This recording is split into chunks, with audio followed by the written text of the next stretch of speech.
Release చేశాడు కదా, ఎవరికైనా ఉంటుంది నా వర్షన్ చెప్పుకోవాలి, మీడియాలో కవర్ కావాలి అని.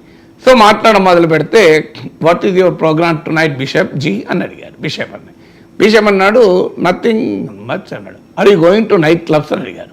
బిషప్కి చాలా కోపం వచ్చి I'm a religious preacher, what are you talking, are they night clubs in New York అన్నాడు.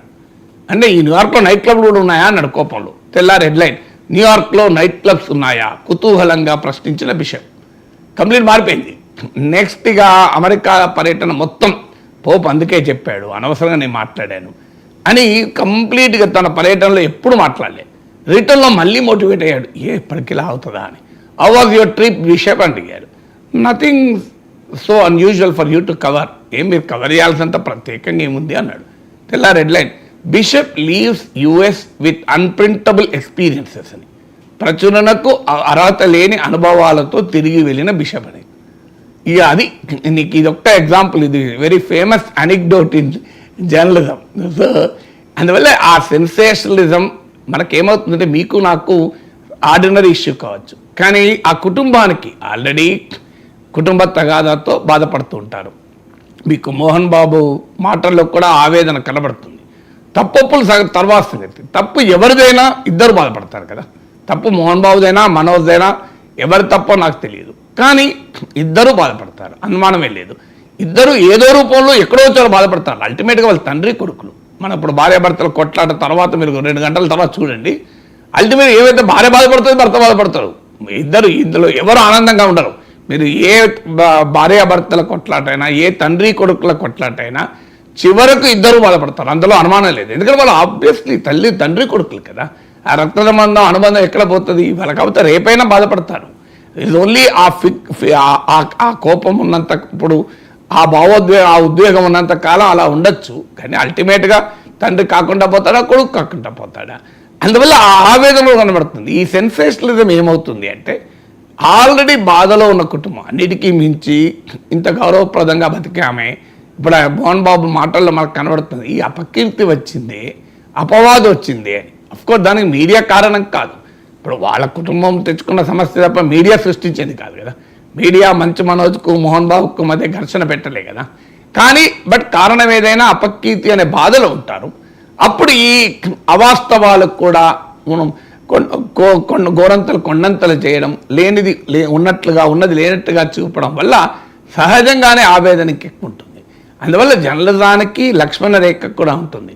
సంచలనాల పేరిట, టీఆర్పీల పేరిట ఎగ్జాగరేట్ చేయకూడదు. అదే సమయంలో సెలబ్రిటీలు తగాదాలు మీరే తెచ్చుకొని, మీరే రోడ్డు మీద వేసి, మీరే పోలీస్ దాకా వెళ్ళి, మీరే రకరకాల ఇన్ఫర్మేషన్ మీడియాకి ఇచ్చి, మళ్ళీ మీడియాను కవర్ చేయకూడదు అంటే ఎలా సాధ్యమవుతుంది?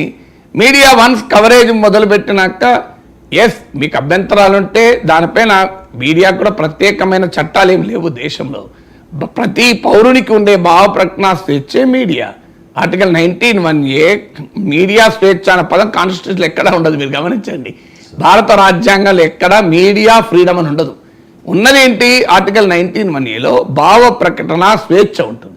ఆ భావ ప్రకటన స్వేచ్ఛయే పత్రికా స్వేచ్ఛ అని Ramesh Thapar versus state of Madras అనే కేసులో చాలా హిస్టారిక్ జడ్జిమెంటు. మీకు ఇది ఫ్రీడమ్ ఆఫ్ ప్రెస్ పైన వచ్చిన ఫస్ట్ జడ్జిమెంట్. మీకు సుప్రీంకోర్టు ఎర్లీ 50s ఇచ్చిన ఈ తీర్పు ద్వారా ప్రతి పౌరునికి ఉండే భావ ప్రకటన స్వేచ్ఛనే మీడియా స్వేచ్ఛగా సుప్రీంకోర్టు అన్వయించింది.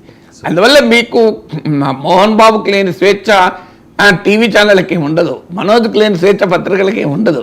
డెఫినెట్గా మీకు అభ్యంతరం ఉంటే మీరు కేసు వేయచ్చు. కానీ మోహన్ బాబు ఆవేదనలో కూడా అర్థం ఉంది. కేసులు వేసుకుంటూ ఏం చేయగలుగుతాం, పరువు నష్టం కేసులు వేస్తే ఎక్కడ వెళ్తుంది, ఏమీ తెలియదు. ముఖ్యమంత్రుల మీద పిచ్చి పిచ్చి సోషల్ మీడియా మెసేజ్లు పెడితేనే ఎవడు ఏమీ చేయలేకపోతున్నాడు. సో అందువల్ల ఆ ఆవేదన సరైంది.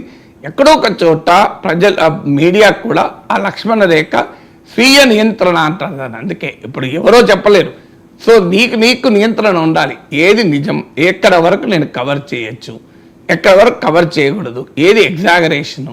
కేవలం జనాన్ని చూపెట్టడానికి, జనాన్ని చూడడం కొరకు చేస్తే మీకు వ్యూవర్షిప్లు, రేటింగ్లు కావచ్చు, కానీ బాధిత కుటుంబానికి అది కన్నీళ్ళు. అది మాత్రం మీడియా గుర్తుపెట్టుకోవాలి. కానీ ఒక్కటి మాత్రం నిజం, దాడి చేసే హక్కు అయితే ఎవరికి లేదు. అది మనం అందరము ముక్త కంఠంతో ఖండించాలి. దాడికి క్షమాపణ చెప్పడమే కాదు, చట్టరీత్యా కూడా చర్యలు ఉంటాయి. ఒక ప్రముఖ ఛానల్ మోహన్ బాబు గారి దగ్గరికి వెళ్ళి ఏం జరిగింది సార్ అంటే వెంటనే తీసుకుని ఆ లోగో మీరు చూస్తున్నారు కదా సార్, లోగో తీసుకుని అతని మీద దాడి చేస్తే అతని చేతికి ఫ్రాక్చర్ కూడా ఈ పరిస్థితులు అంగీకరించట్లేదు. అది నువ్వు దుర్వాస మునీంద్రుడు అయితే మీడియా పైన చూపెడితే ఏంటి? ఇప్పుడు నీకేమైనా కంప్లైంట్ ఉంటే you complaint to the management, you complaint to the broadcast council, కోర్టుకు వెళ్ళొచ్చు. ఏది లేకపోతే నీవు కూడా మీడియా మీద ప్రజలకు చెప్పచ్చు, ఇంకా ఇది ఈ ఛానల్ పనికిమాల వార్తలు వేస్తుంది, ఇది చూడండి ఇది న్యాయమా అంటే మీడియాని మీరు కౌంటర్ చేయొచ్చు మీడియాను.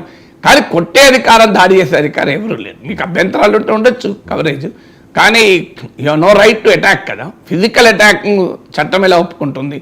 చట్టమే కాదు, సభ్య సమాజం కూడా ఒప్పుకోదు కదా.